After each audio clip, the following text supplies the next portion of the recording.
நம்மளாம் ஜெராக்ஸ் எடுக்கணுங்கிற ஒரு வார்த்தையை அடிக்கடி யூஸ் பண்ணுவோம். ஜெராக்ஸ்ங்கிறது நம்ம ஆக்சுவலா என்ன மீன் பண்ணுவோம்? போட்டோ காப்பி எடுக்கிறது தான் நம்ம ஜெராக்ஸ்ன்னு சொல்லிட்டு சொல்லுவோம். அது பல பேர் வந்து போட்டோ காப்பி எடுக்கணும்னு சொல்லிட்டு அந்த வார்த்தையெல்லாம் யூஸ் பண்றது கிடையாது. எல்லாருமே போய் ஜெராக்ஸ் எடுக்கணும்னு தான் யூஸ் பண்றாங்க.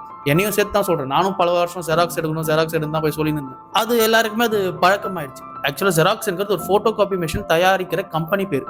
அந்த கம்பெனியை வந்து 1938ல செஸ்டர் கார்ல்சன் ஆரம்பிச்சிருக்காங்க. அந்த கம்பெனி மெயினா ஆரம்பிச்சதுக்கு காரணம், அதுக்கு முன்னாடி எல்லாம் நம்ம ஒரு போட்டோ காப்பி எடுக்கணும்னு சொன்னா இவ்வளோ ஃபாஸ்டா எலக்ட்ரிக்கல் மிஷின் வச்சுலாம் டக்குலாம் முடிக்கிற காரியமே கிடையாது. எலக்ட்ரிக்கல் போட்டோ காப்பி மிஷின் கண்டுபிடிக்கிறதுக்கு முன்னாடி மிமியோகிராஃபின்னு ஒரு ப்ராசஸ் இருந்துச்சு.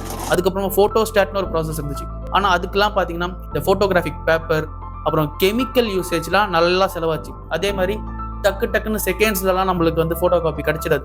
அதெல்லாம் கொஞ்சம் ப்ராசஸ் டைம் எடுக்கும். ஸோ அதுக்காகத்தான் இந்த மிஷினை அவங்க கண்டுபிடிச்சாங்க. அந்த கம்பெனி பேர் ஜெராக்ஸ். இது கொஞ்சமா ஸ்லோவா டெவலப் பண்ணி கடைசியில் 1959ல தான் இவங்களோட ஃபர்ஸ்ட் மெஷினையே லான்ச் பண்ணிக்கிறாங்க, தி ஜெராக்ஸ் 914 மிஷின். ஆனா அது காலம் போக நம்மளாம் வந்து இந்த போட்டோ காப்பிங்கிற பேரையே மாத்தி ஜெராக்ஸ்னு சொல்ல ஆரம்பிச்சிட்டோம்.